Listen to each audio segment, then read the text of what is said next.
looked like he wanted to be the senior batsman out there for Bangladesh. Yes, and he did look really good once he got set, and he started to free his arm, played some big shots. But mind you, when they were looking really good, that partnership between Mushfiq and Tamim Iqbal, which is 106, highest third wicket partnership at overall, it looked like they would score more than 300, maybe in the range of 350. But then they lost Tamim, and at the same time they lost Mushfiq back to back in 2 consecutive deliveries. That hurt Bangladesh. I think that was a turning point, and England came back. But Tamim Iqbal was magnificent with that 100. Yeah, Nasir, you mentioned England now getting 300 and more in their sleep. Joe Root as well, getting international runs almost in his sleep. Absolutely. I mean, they got big hitters like Hales and Morgan and Stokes and Butler around him. You need someone to bat 50 overs, and that's what Joe does. He can get his leg out the way and hit it for 6 once he got to 100. He did that to finish the game off. But generally, his way is to play with a bit of touch and a bit of timing and a bit of class. You know, there are power hitters like Ben Stokes, Joss Butler. You still need in the game touch players like Kane Williamson, Steve Smith, these sort of guys, Virat Kohli, who don't flex their muscles, they just show their class.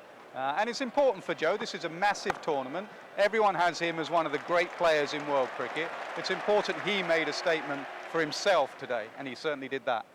And you always need the captain to be in form. So he's carried his form from the last series. Morgan looked really good in that run chase as well. He did, and it is something that he needs to put right. I think he only averages 22 in world events. You know, last 2 world events he hasn't been great, but he goes into this one in form. He was the player of the series against South Africa, and he can quickly take the game away from you. And he also enables someone like Joe just to play at his pace, because Owen Morgan will never score slowly. He'll either get out or he'll score very quickly.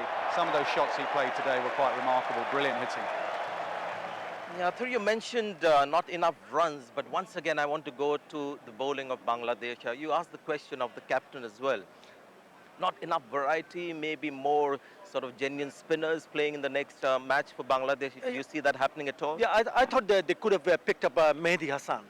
Just for the fact that he has done really well against England when he made his debut. Fantastic debut. But you got to bring in someone who can give you a little bit more options instead of going to Mahmudullah Riyad or Sabir Rahman. If you had picked up Mehdi Hassan, obviously there would have been an extra genuine bowler available, and they packed the team with extra batsmen. They got in Imrul Kayes to bat at number 3. They pushed on the number 3 batsman who played earlier matches. Whole 1 year, yeah. Shabir Rahman was at number 3 for the whole of last year almost. Exactly, and there was Mosaddeq Hussain and Mahmudullah Riyad, which they did not use till the very end. So my point is that why not pick an extra bowler, which I'm sure that I completely agree with you, that you got to pick up an extra spinner. On a surface like this, you probably have a little bit more variety. I know it's a very good wicket to bat on, but then again, having said that, it's the batters who needs to take responsibility and score heavily on this kind of. Mahmudullah plays as a pure batsman for Bangladesh. He was batting at number 7. Yes. So why do you need more batting? England, Why do you need more batting in today? In modern cricket, you need more bowling. The side that's going to win this tournament are going to have better bowlers because they're going to be a run fest. So you need more bowling options than batting options in this tournament. More wicket-taking bowlers, you think, than economical bowlers? Absolutely. Yeah. You're not going to contain. You need wicket-taking bowlers. You need captains who think out of the box, have imaginative fields, etc. I thought Bangladesh's bowling today looked very, very orthodox. Looked like an old-fashioned bowling attack. There was no mystery about them. There was no pace about them. They were very one-dimensional. Surprised by Mashrafi Mortaza's captaincy as well. Now, I've looked at him as an imaginative captain. I expected more as captain on the field. Yeah, he's been a charismatic leader once he took over for Bangladesh in 2014. Things started to turn in favor of Bangladesh. But you got to also understand the fact that the kind of conditions they have against when they come up to play in England, pitches which are very good for batting. So what do they have in the squad? Who could they pick to be a part of the 11 who can make an impact, who can be a wicket-taking bowler?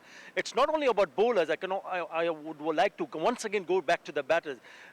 Tamim Iqbal should not have got out. I mean, he scored a brilliant 100. Mushfiqur Rahim at that point, when he chipped one in the long on, should not have played that shot. If he had stayed back, then they would have scored another, perhaps 20, 30 runs, would have made a difference. That was bad cricket. You know. But it happens often, isn't it? When you have 2 guys getting those big innings, batting together, massive partnership, and we see it so often. Yeah, but you could see it maybe with inexperienced cricketers, but you're talking 2 of the most experienced cricketers they have, Bangladesh, and I see it from Rahim quite a bit. He gets his side close, and he doesn't quite do that extra bit. We've seen it against India to get them over the line. He's someone who does enough, but not more than enough to win them games. Yeah, we saw him do that in that test match, didn't we? In Hyderabad as well. Played well, but seems to get out at the worst possible time for Bangladesh. England, all their batsmen use these good batting conditions to get some runs. Jason Roy missed out, but Alex Hales. And as his innings progress, you see the power game also coming into the innings. Yeah, he actually has different ways of playing. He can, if the ball's moving around, he can just look to survive. He took his time to get going.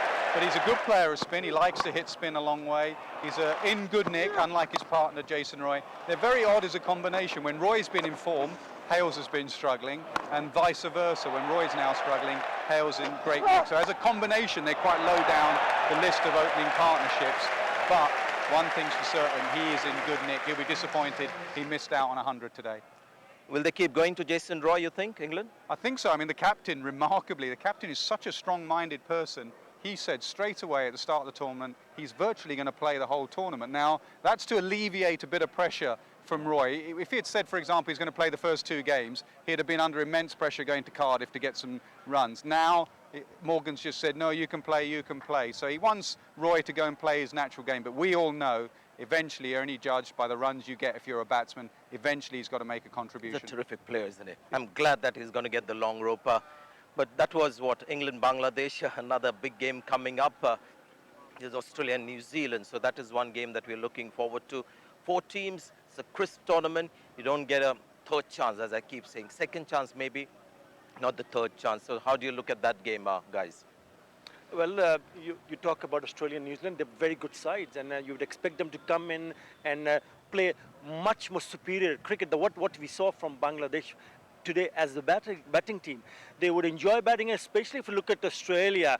David Warner or Aaron Finch, very strong right at the top of the order, and if they can give them a really good start, then they can really put things on the board and score really heavy on the surfaces which are similar to this.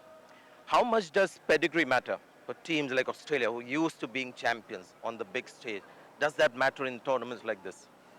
Well, not really, because England have got no pedigree at all in world tournaments, where and look at the way they're playing. So history really, in a Champions Trophy, has no indication. So I think it's just how you play on the day, whether you turn up in form. I think that's the key. Some of those guys who have been playing IPL, Steve Smith looked in magnificent form. David Warner's form in white ball cricket in the last year is up there with the best, not only at the moment, but all-time best. So Warner's going to be a threat. That is always, in those sort of games, it's like an India-Pakistan game. Those sort of games, they're just for that community, and on that day, they so much want to beat each other that it comes down to handling nerve. New Zealand will love the fact that everyone is writing them off. How do you like them under Kane Williamson, New Zealand? Very good. I think he's one of the quieter performers in world cricket, not only with his batting, but with his captaincy. I think he's imaginative. I think he will use his bowlers in different ways. You know, Australia could be a little bit vulnerable with the bat. They're certainly not vulnerable with the ball. They have 4 of the best seamers in the tournament. Athar, have you seen New Zealand? You saw that game, India, New Zealand. Do you think they're potential champions? They won it the second time in Kenya, wasn't it? ICC knockout. They always seem a very big threat whenever they come into the global stage to play a global tournament. And if they get their acts together, especially right at the top of the order, you mentioned Kane Williamson,